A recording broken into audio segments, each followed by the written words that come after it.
Hi, my name is Fernando Jones, and the name of my lecture today is called Get Ripped Off If You Want to. And of course, you don't want to get ripped off. So, in this lecture, we're going to talk about, I guess I could say almost everything. So, we're going to talk about branding, copyrights, licensing, and publishing. So, one of the main things is I want to keep you engaged and not bore you to death. So, part of this lecture is pre-recorded, but it is done with a lot of love, attention, and time. And the other part will be live Q&A. And if I'm skillful enough, you may not even know the difference.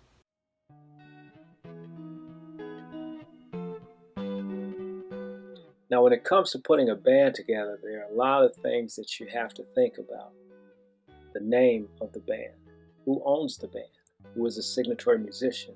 What is your branding going to look like? Your logo? What songs are you going to sing? Who's going to write them? What covers are you going to do? What's your audience? And what will your image be? So stay tuned and hold on. Look at some of these topics, and I want you to write a 20-word reflection on how you would survive as a band member or band leader, or how will the band that you're representing, how will they survive?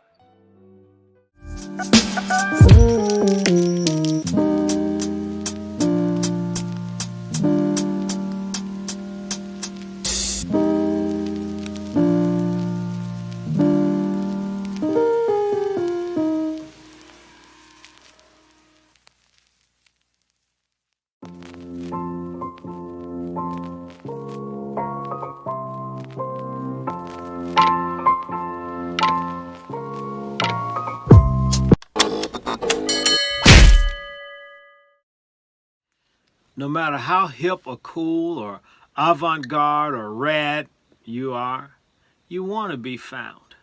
So in this section, we're going to talk about some of the ways that you can be found. If you're not documented, you don't exist. Or do you? If no one sees you but you, and you're rocking out in the basement or in your living room, do you exist? Be found. Now, when I was coming up, people had to have a website. Now you have so many different pieces to the puzzle when it comes to being found. So I want you to write down one way that your band, whether you're in the band or a band you're representing, can be found. Just one thing.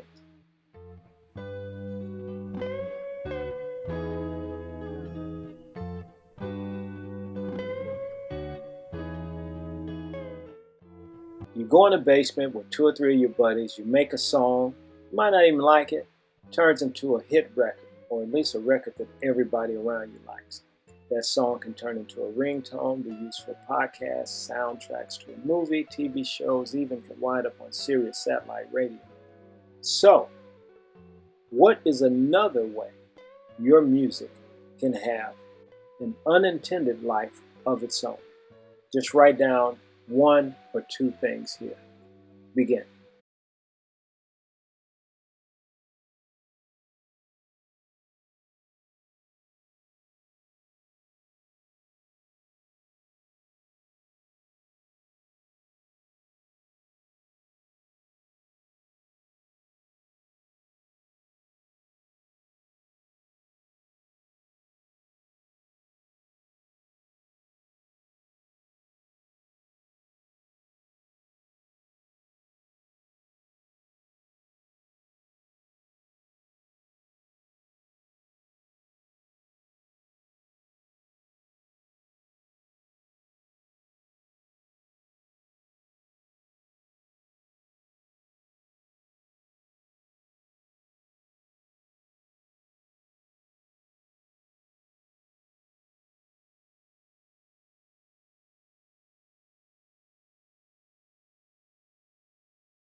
While muted, I would like for you to read this definition of what a brand is aloud. Once again, stay muted and read this to yourself. And that way, when we talk about branding, logos, and logo types, you'll have a unified understanding.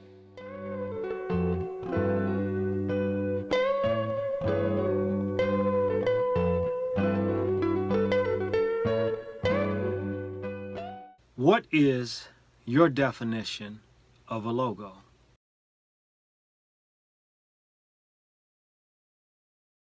I want you to think about your favorite band.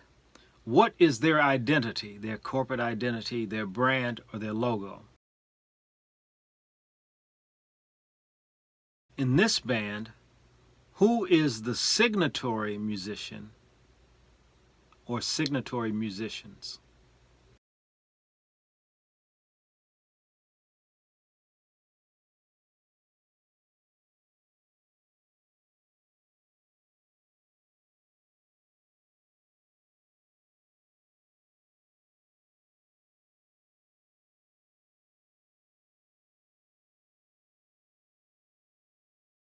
Now that you know what a logo is, what is a logo type? Here are some examples of logo types. In this band, who is the signatory musician or signatory musicians?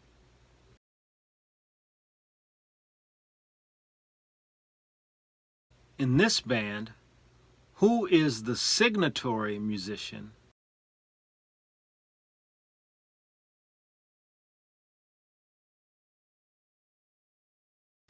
Now, I want you to write down 2 bands that you know of that use logo types to quote-unquote mark or brand themselves. You just saw Kiss, you just saw the Beatles, okay? So use those 2 as examples. All right, begin.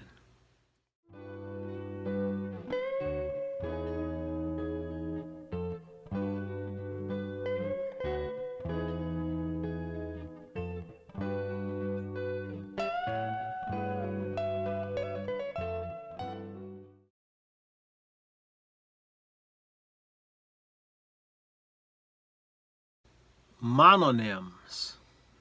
Mononym is when a person goes by one name, one word. For example, some mononyms include but in rock and roll or in music, include but are not limited to people like Prince, Cher, Madonna, Elvis. Now, I want you to name 5 performing artists, musicians in particular, that go by mononyms. Begin.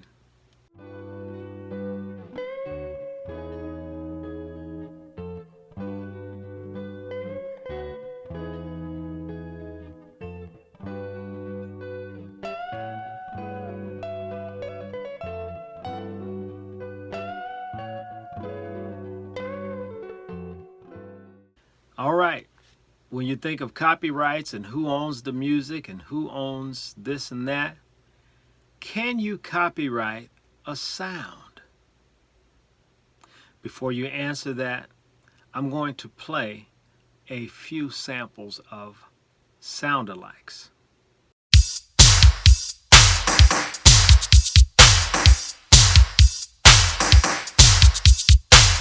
Like they always say, what's good for the goose, it's always good for the gander. Irish sailor.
nice baby diamond ring.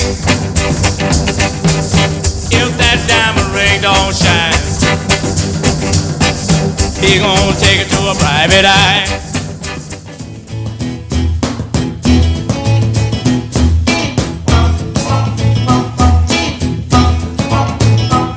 I'm gonna tell you how it's gonna be.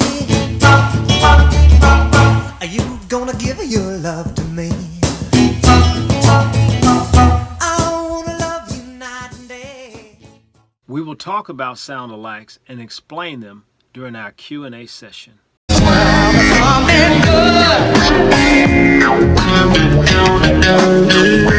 That you love me, yeah. Tell me something good.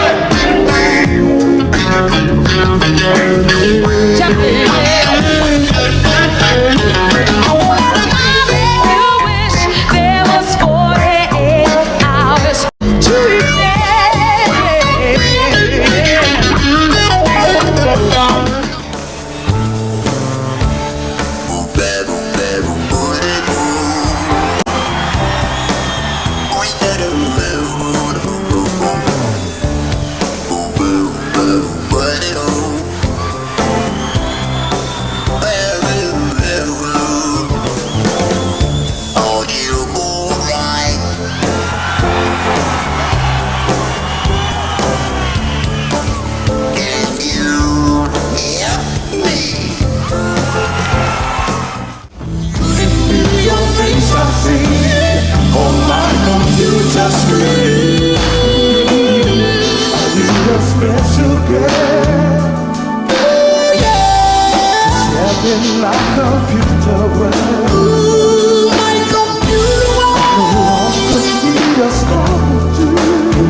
Wait a minute, where's all the ladies at?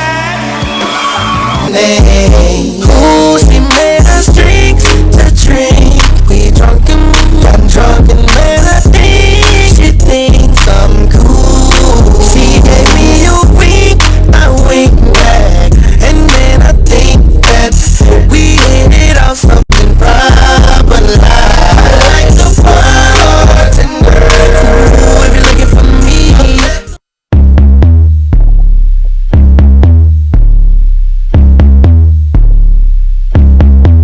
I'm not loving you way I wanted to, what I had to do. I had to run from you. I'm in love with you, but the vibe is wrong, and it haunted me all the way home. So you never know, never know enough till it's over, love, till we lose control. Systematic, screaming no, no, no, no, no.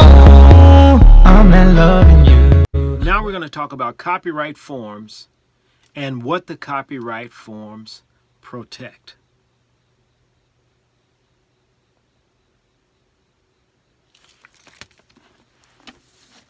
I had an opportunity to learn a lot about copyright and publishing from a few blues musicians here in Chicago who learned about the copyright and publishing game and royalty game the good old-fashioned way. They got ripped off. So from listening to them, I was able to glean enough information to protect myself. One of them, obviously, listening to the elders, or the griots of the blues, as I would like to call them, and another was in book form. I got turned onto this book called This Business of Music. The one that I have in my hand now is the 10th edition. If you buy no other book during your law school experience, you got to get this book here. You got to get it.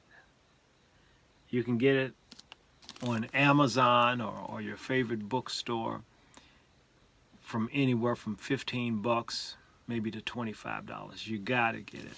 Now, what's in this book? Everything when it comes to the recording industry.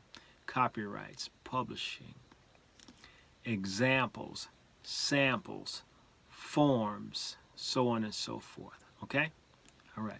The TX form is used when you're copywriting text or a book. SR is for copywriting sound recordings, your music. PA form or Form PA for any performing arts material, a play, a dance, so on and so forth. VA, visual arts, graphic design, artwork. SE is for a series. For example, if you're doing a comic book series, that's what this copyright form will be used for. MW, metalworks. It can be used if you're doing work with semiconductors, or if you're doing masks or 3D masks in metalwork or metalworks, etc. Once again, TX is for text, Form SR, sound recordings, Song PA, performing arts, Form VA, visual arts, Form SE, a series, Form MW, mask works.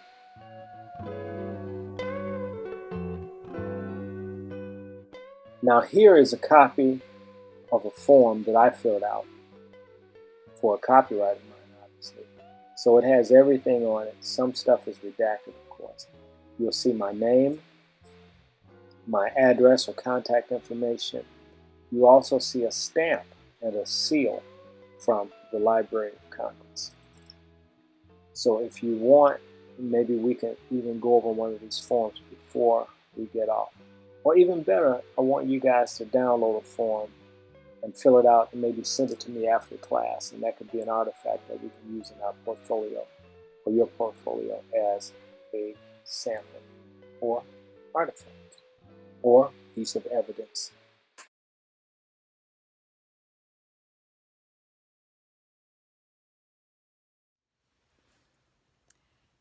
If you have any questions, a little bit later during our question and answer session, we can talk about the mechanical, compulsory, and the synchronized. We can talk about the mechanical, compulsory, and the synchronization licenses. We can talk about the mechanical. We can talk about mechanical, compulsory, and synchronization licensing in detail. There are three basic licenses when it comes to the recording business or recording industry. One is a mechanical. A mechanical license is what you issue to the record company and gives them permission to manufacture your music. And then you get a percentage of the sales, and those percentages are called, or points are called, royalties. Another is a compulsory license. A compulsory license is what allows you to record another person's work or their previously recorded work, and you give them a percentage of the points from the sales of that sound recording. The last one is a synchronization license. That's a license that grants the use of your music to a commercial, television commercial for a product, for a movie, soundtrack, so on and so forth.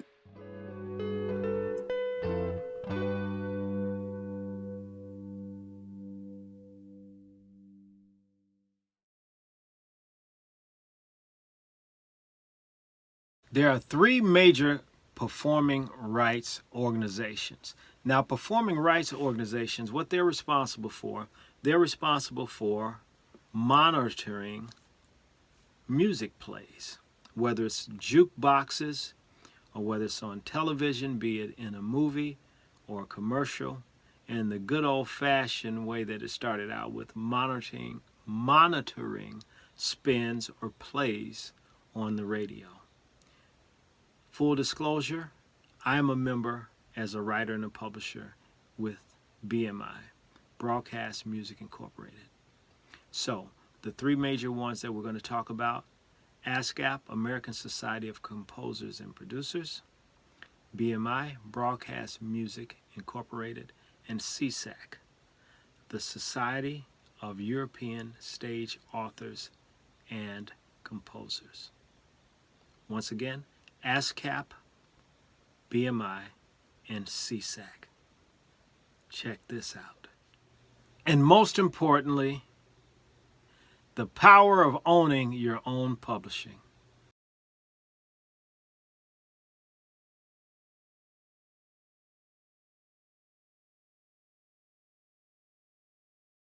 Switch to Swiffer WetJet, and you'll dump your old mop. But don't worry, he'll find someone else. Who's that lady? Who's that lady? Sexy lady. Used mops can grow bacteria. Swiffer WetJet starts with a clean pad every time, and its antibacterial cleaner kills bacteria mops can spread around. Swiffer gives cleaning a whole new meaning. Breaking up is hard to do. Breaking up is hard to do. So Allstate will do it for you. Switch to Allstate, and your new agent will help tell your old insurance company goodbye, saving you that uncomfortable breakup moment and serious cash. Drivers who switch saved an average of $396 a year, $473 if they dumped Geico. Breaking up is easy to do. That's Allstate, Stand. Are you in good hands? In this example, we're going to talk about the Beatles because everybody knows about the Beatles. All right, in 1963, their management team, Epstein and James, they owned the publishing of the Beatles, the four members of the Beatles. In 1969, for little or nothing, ATC, the Associated Television Corporation, bought the catalog. In 1985, Michael Jackson bought that same catalog for that catalog and a little bit more that was in that catalog by other artists for $47 million. We're going to talk about in person the importance of publishing. And most importantly, the power of owning your own publishing. Now, as soon as Michael Jackson got hold of that publishing, he used it and licensed it to Nike.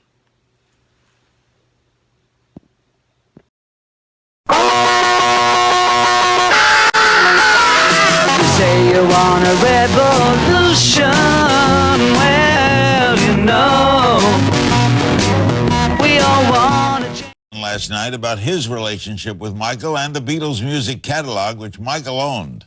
Watch.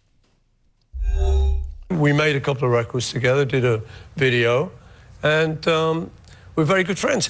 It actually kind of fell apart a little bit later because he was talking to me and asking my business advice. And one of the things I said to him was, think about getting into music publishing.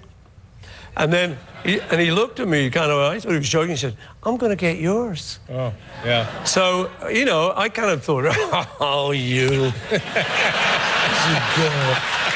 But it turned out to be true. And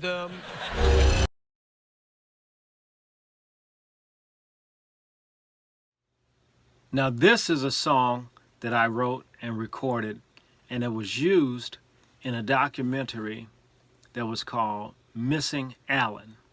I'll tell you the full story if you want to hear it during the question and answer section. And it was also used on NBC. It was licensed by me to NBC during a Dateline episode, also surrounding the same circumstances of Missing Alan. Tell you all about it if you ask me during Q&A. All right, check this out, and I'll tell you how it relates. I'll show you how it relates. How many times must you cry like a baby? Hey, you leave my sheep soaking wet, soaking wet, soaking wet. Here is my very first royalty check. You'll see the amount. Some of it is redacted for my own protection. You'll see my name, so on and so forth. And it's nothing like getting a royalty check for something that you created, no matter how little or how small. It makes you feel like you've arrived.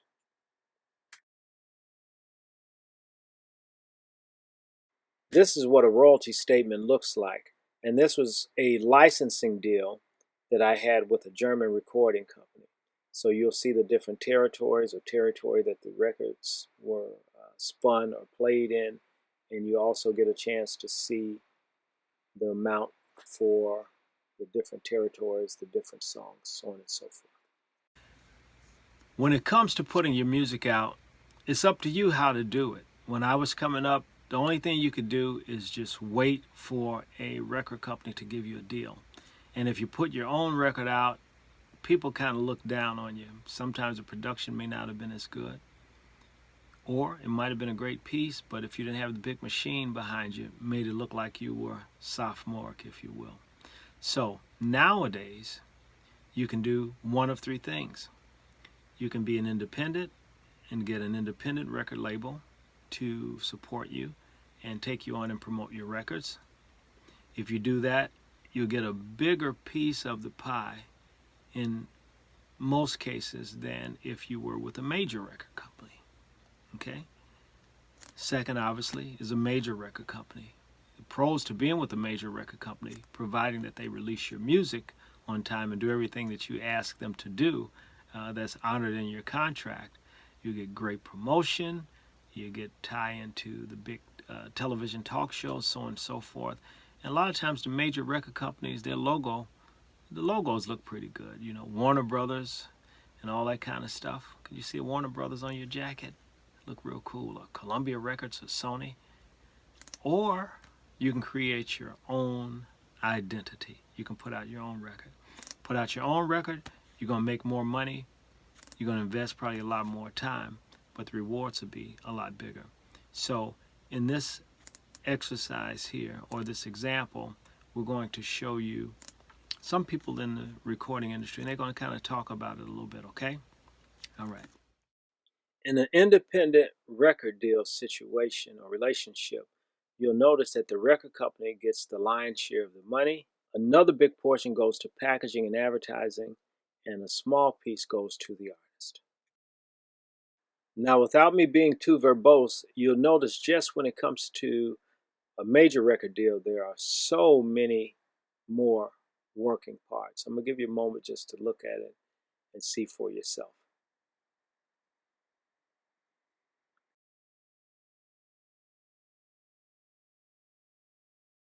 Or you can start your own record company or your own record label. And you see just from that, you'll get the lion's share of the bucks.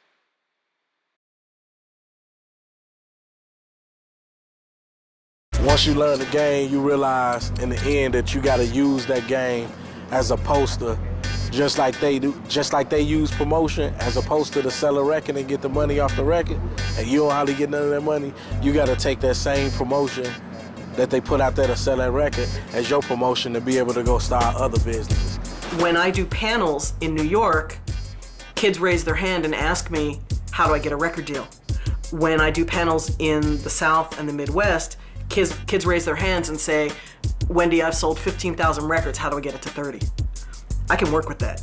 I can work with that mentality. What I basically do at the A&R is, my job is basically make sure that the album is done and to work with the artists as far as completing that task. So anything that it takes, I mean, the job could vary, you know what I mean, depending on the artist.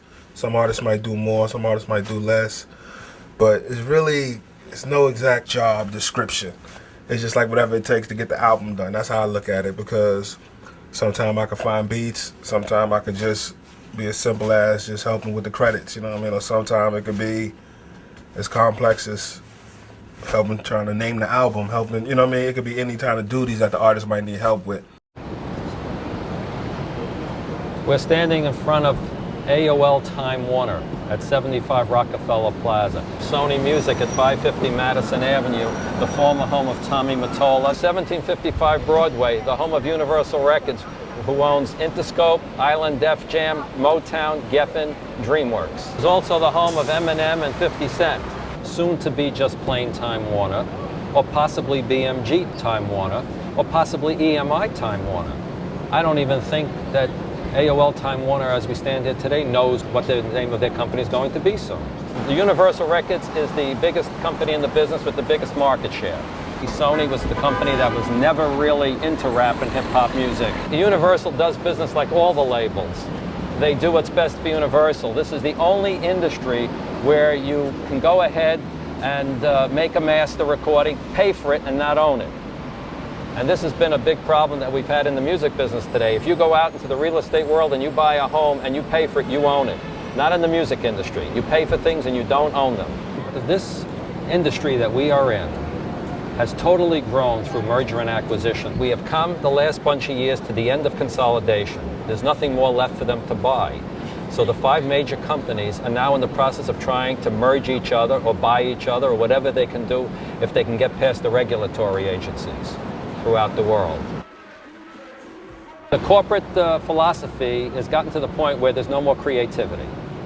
It's all about the first quarter, the second quarter, and the third quarter. It's not about developing artists. It's not about, creating standards for the future. There's no desire anymore to create catalog. It's all rush, rush, rush, rush. They're committed as long as you're generating a buck. It's all about product. I don't believe that the white executives at the major labels are in touch with any of the artists. They're not relating to the music. So you can make an album for a label, they can green light the going into the studio, making the album and everything else. Come back, they love what lots of people in the company love what you've delivered, and then they drop you and don't even release your record. And 3 weeks later, they don't even know that you're there. The music business is not necessarily a sucker's game. It enables people to go out, do live shows, make millions of dollars, starting their own clothing lines. Record sales sometimes can be a loss leader to take you into to an entrepreneurial state in the rest of the industry. The record companies, whether they're in rap music or not, are all hurting tremendously because of the fact that they are all invested in the past and they're not going towards the future. They've been fighting technology. And now they're trying to catch up, but it's too little, too late. All of these consolidations and changes of ownership and mergers have impacted artists very negatively. For the critics that say that consolidation helps these companies, I disagree with them. If consolidation really helped all of these companies, we wouldn't be at a place today where all of these companies ate so much, they're now choking to the point where they're having to sell off assets because they're broke. They have debt up to their eyeballs. I believe if you want to get into the hip-hop game or you want to get into the music business in general, that we're in a do-it-yourself world right now. I think that you need to go out, build your own buzz, create your own sales, get yourself going in the clubs, and then everyone will come running to you. The independent world is not about radio, it's about fan to fan. It's about reaching your audience. And if you're going to make $3, $4, $5 a record, doing it yourself, you don't have to compete with a label where you're going to get paid $1.50, maybe.